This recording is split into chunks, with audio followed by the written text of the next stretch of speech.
not only is there no recovery, there's no hope for recovery. $50,000 disappears overnight. The warning you need to hear before you turn your real-world cash into digital dollars. These guys aren't construction workers, but they may be nailing your next home. The battle over the best way to protect our water rages on in Tallahassee.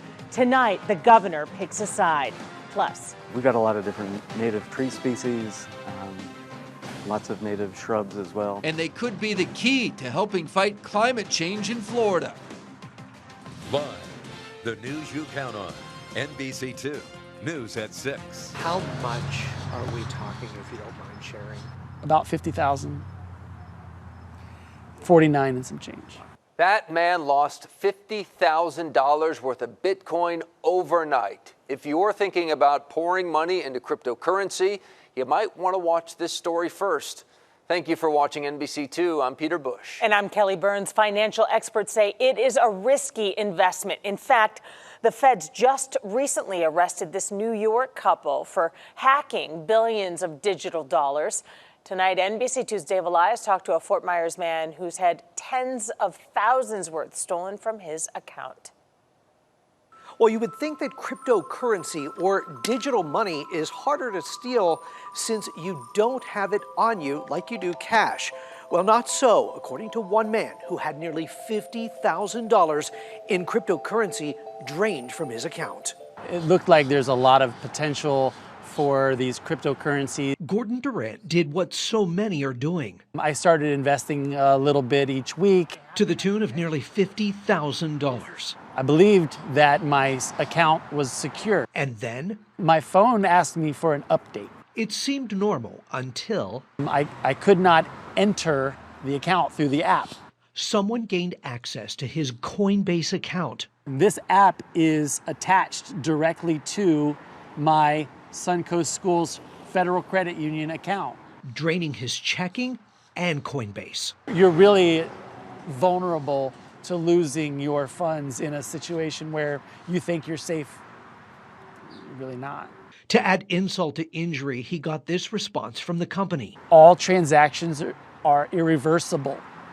There will be no recovery for your funds. Leaving Gordon stunned. It's all buyer beware. And I think that's one of the things that they take advantage of. So it kind of makes me feel like, you know, you're not getting the whole story when you're investing through these apps. For that reason, retirement planning advisor Dennis Perlman warns his clients against it. So people are looking for the golden apple, the golden ring. They're looking for the quick hit. And that's just not a way to invest dollars that you've worked so hard to obtain. Leaving Gordon rethinking how he invests in the future. It looks like kind of fun and games until they come and take your money. Now, the company told Gordon to contact local authorities. However, it's an international crime. The sheriff's office couldn't investigate it even if they had the resources. Dave Elias, NBC2. Lee County's largest COVID-19 testing site is shutting down. Saturday will be the final day of testing at the CenturyLink Sports Complex site. The county says it's making way for spring training. Officials from the Department of Health say we've seen a significant drop in demand in testing at this site. If you need a test after Saturday, you have to look for another option. We were just trying to figure that out, what we're going to do for the next cruise, because this is so convenient for us. And I think the testing sites should stay open till at least we have a ironclad decision on what the requirements are going to be for the cruise lines, for the airlines, even going to a show here. The Department of Health will offer free COVID testing at its office on Michigan Avenue in Fort Myers. We have a full list of testing locations and times on our NBC2 website. Fire destroyed a home in St. James City this morning, and firefighters say they had a really hard time fighting the fire because the street didn't have any fire hydrants. They had to use a tanker truck to carry water from the nearest hydrant, which is more than a half-mile away. Neighbors we spoke with say the woman who owns the house had left earlier that morning for a road trip. To come home to devastation like that and I have nothing, I mean, that's terrible. No one was hurt. The state fire marshal is now investigating how it started. Construction sites are unfortunately becoming the best place for thieves to do their thing. They're usually left with no security guards no cameras, and plenty of valuable stuff to steal. For example, the price of wood has gone up more than 300% over the last 2 years. Steel rebar costs 75% more. So thieves get in easily, grab all that stuff just laying around on the ground and flip it for a quick buck. It happened this week in Cape Coral. Luckily, this lot along Surfside Boulevard did have cameras. NBC2's Jennifer Veglas explains how these crimes impact the housing industry and what we all pay for our homes. The sign clearly says, designated construction site, trespassers will be prosecuted. There's even a camera. Still, that didn't stop two men from stealing a few of these rebars yesterday afternoon.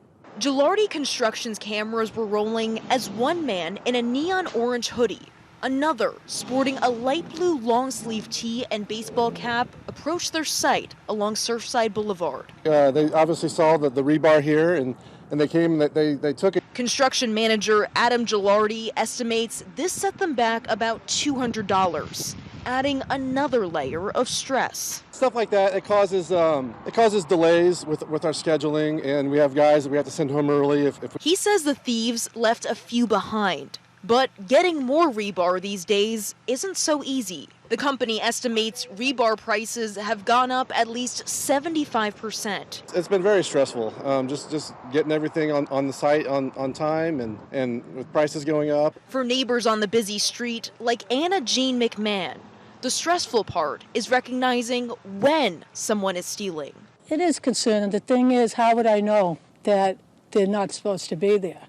I wouldn't know. It's disgusting. I mean, you would think people would have something better to do than steal rebar. Gilardi Construction says thieves are also targeting Lintel, a precast concrete. Just a few weeks ago, Gilardi says someone stole $2,600 worth from one of their sites in Lehigh. Gilardi says when thefts like this happen, they foot the bill, not the home buyer. If you have any information about these incidents, contact law enforcement. I'm in Cape Coral. Jennifer Veglas, NBC2.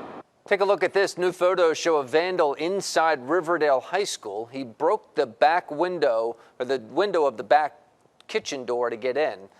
He was wearing a Ford hat and a lot of other clothes to disguise himself. A spokesperson for the school district says they're not sure if he took anything. If you have any idea who he is, call the Lee County Sheriff's Office. A Lee County principal is suspended tonight for recording another employee without her permission. Albert Schilling is the principal of Lee Virtual School. Deputies arrested him for eavesdropping. A woman who works for the Lee County School District said he set up his phone to record a legal expert explains why that. Two-party state, which means the caller, the sender, and the receiver information can be recorded. School district says Schilling is suspended until the investigation is complete. Fort Myers police need your help to catch time, and they also want to speak. They stole a Ford F-250 pickup back on January 31st. They also used a stolen credit card. So if you have any information about that car or these two, please call the police department. Governor Ron DeSantis sided with Captains for Clean Water today, speaking out against a bill in the legislature that will impact our water quality. Activists drove to Tallahassee yesterday to oppose the plan for dirty discharges from Lake Okeechobee. NBC2 anchor Brenna Weck explains what this means moving forward. Yeah, so opponents say the environmental funding bill gives lawmakers control of discharges from Lake Okeechobee instead of the Water Management District. But because it also provides important funding for water projects, the path forward is unclear. Overall, a horrible policy for anybody that doesn't like the bad discharges from Lake Okeechobee, which is all of us here in Southwest Florida. Clean water advocates like Daniel Andrews of Captains for Clean Water say this bill is bad news for our environment. That's a poison pill that would forever subject our communities to discharges. But state legislators deny that. Senator Kathleen Passidomo told us today the bill, quote, does not in any way diminish our work to reduce harmful discharges, which impact canals, lakes, and the Caloosahatchee. After meeting with legislators, clean water advocates say they'll have to agree to disagree. I think that that's being dishonest to Floridians if any senator is saying that this won't result in more discharges, because it absolutely will. Another issue the South Florida Water Management District has with the bill. No one consulted us about this. And why wouldn't you consult the expertise of this organization? They say the bill ties the hands of water managers.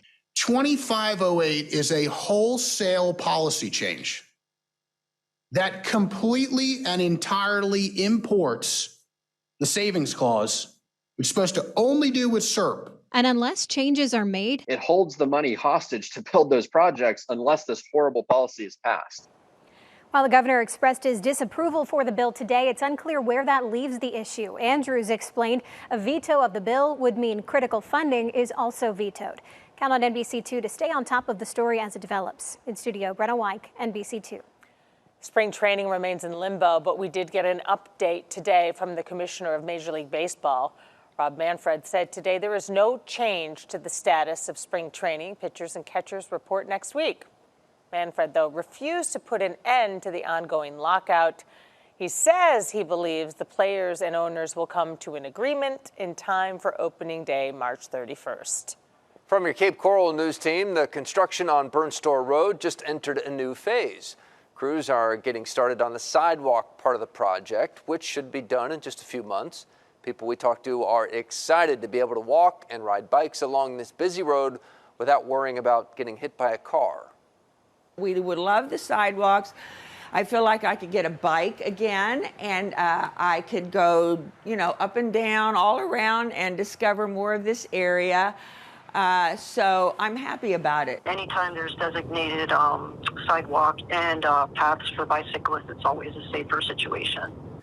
There will also be new streetlights, landscaping, turn lanes. It's all part of the widening project, promises to alleviate big traffic jams. We know it's a pain in the meantime. Count on NBC2 to keep you updated on the progress of the project. Fewer palm trees in Florida could actually help fight climate change. We'll explain next. And we have some cooler weather headed our way behind a cold front, but just how cold is it actually going to get? Your First Alert forecast coming up.